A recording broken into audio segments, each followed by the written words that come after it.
بسم اللہ الرحمن الرحیم۔ السلام علیکم ورحمۃ اللہ وبرکاتہ۔ ایک بار جبرائیل علیہ السلام نبی کریم صلی اللہ علیہ وآلہ وسلم کے پاس آئے تو آپ صلی اللہ علیہ وآلہ وسلم نے دیکھا کہ جبرائیل کچھ پریشان ہے۔ آپ نے فرمایا، جبرائیل کیا معاملہ ہے کہ آج میں آپ کو غمزدہ دیکھ رہا ہوں؟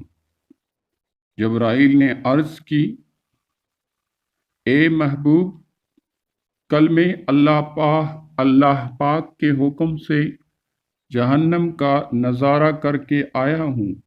اس کو دیکھنے سے مجھ پہ غم کے آثار نمودار ہوئے ہیں۔ نبی کریم نے فرمایا، جبرائیل مجھے بھی جہنم کے حالات بتاؤ۔ جبرائیل نے عرض کی، جہنم کے کل 7 درجے ہیں۔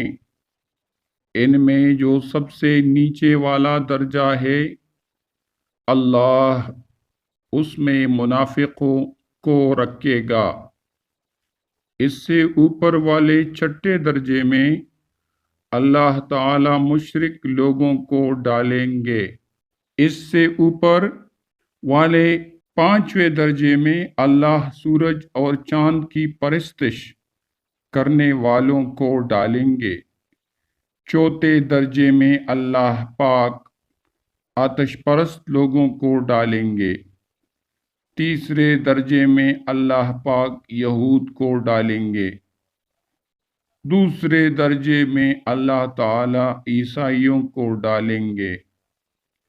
یہ کہہ کر جبرائیل علیہ السلام خاموش ہو گئے تو نبی کریم صلی اللہ علیہ وآلہ وسلم نے پوچھا، جبرائیل آپ خاموش کیوں ہو گئے؟ مجھے بتاؤ کہ پہلے درجے میں کون ہوگا؟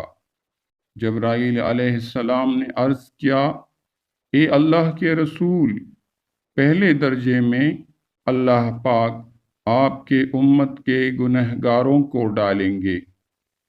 جب نبی کریم صلی اللہ علیہ وآلہ وسلم نے یہ سنا کہ میری امت کو بھی جہنم میں ڈالا جائے گا تو آپ بے حد غمگین ہوئے اور آپ نے اللہ کے حضور دعائیں کرنا شروع کی۔ 3 دن ایسے گزرے کہ اللہ کے محبوب مسجد میں نماز پڑھنے کے لیے تشریف لاتے، نماز پڑھ کر حجرے میں تشریف لے جاتے اور دروازہ بند کر کے اللہ کے حضور رو رو کر فریاد کرتے۔ صحابہ حیران تھے کہ نبی کریم صلی اللہ علیہ وآلہ وسلم پہ یہ کیسی کیفیت طاری ہوئی ہے۔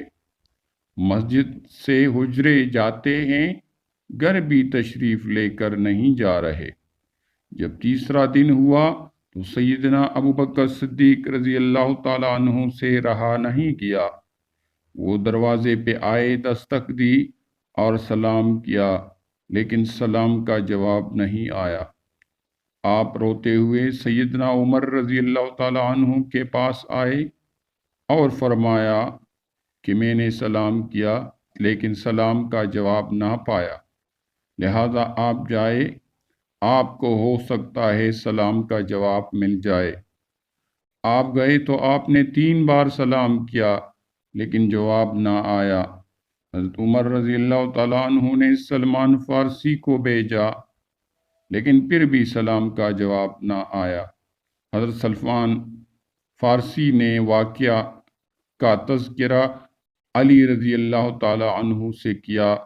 انہوں نے سوچا کہ جب اتنے عظیم شخصیات کو سلام کا جواب نہ ملا تو مجھے بھی خود نہیں جانا چاہیے، بلکہ مجھے ان کی نوری نظر بیٹی فاطمہ رضی اللہ تعالیٰ عنہا کو اندر بھیجنا چاہیے۔ لہٰذا آپ نے فاطمہ رضی اللہ تعالیٰ عنہا کو سب احوال بتا دیا۔ آپ حجرے کے دروازے پہ آئی، ابا جان السلام علیکم۔ بیٹی کی آواز سن کر محبوب کائنات اٹھے، دروازہ کھولا اور سلام کا جواب دیا۔ ابا جان، آپ پر کیا کیفیت ہے کہ 3 دن سے آپ یہاں تشریف فرما ہے؟ نبی کریم صلی اللہ علیہ وآلہ وسلم نے فرمایا کہ جبرائیل نے مجھے آگاہ کیا ہے کہ میری امت بھی جہنم میں جائے گی۔ فاطمہ بیٹی، مجھے اپنی امت کے گنہگاروں کا غم کائے جا رہا ہے، اور میں اپنے مالک سے دعائیں کر رہا ہوں کہ اللہ ان کو معاف کر اور جہنم سے بری کر۔ یہ کہہ کر آپ پھر سجدہ میں چلے گئے اور رونا شروع کیا، یا اللہ میری امت، یا اللہ میری امت کے گنہگاروں پر رحم کر، ان کو جہنم سے آزاد کر۔ کہ اتنے میں حکم آ گیا، وَلَسَوْفَ يُعْطِيكَ رَبُّكَ فَتَرْضَىٰ، اے میرے محبوب غم نہ کر، میں تم کو اتنا عطا کر دوں گا کہ آپ راضی ہو جائیں گے۔ آپ خوشی سے کھل اٹھے اور فرمایا، لوگو، اللہ نے مجھ سے وعدہ کر لیا ہے کہ وہ روز قیامت مجھے میری امت کے معاملے میں خوب راضی کرے گا، اور میں نے اس وقت تک راضی نہیں ہونا جب تک میرا آخری امتی بھی جنت میں نہ چلا جائے۔ لکھتے ہوئے آنکھوں سے آنسو آ گئے کہ ہمارا نبی اتنا شفیق اور غم محسوس کرنے والا ہے، اور بدلے میں ہم نے ان کو کیا دیا۔ آپ کا 1 سیکنڈ اس تحریر کو دوسرے لوگوں تک پہنچانے کا ذریعہ ہے۔ میری آپ سے عاجزانہ اپیل ہے کہ لا حاصل اور بے مقصد پوسٹس ہم سب شیئر کرتے ہیں، آج اپنے نبی کی رحمت کا یہ پہلو کیوں نہ شیئر کرے؟ آئے ایک ایک شیئر کر کے اپنا حصہ ڈالے، کیا پتہ کون گنہگار پڑھ کر راہ راست پر آ جائے۔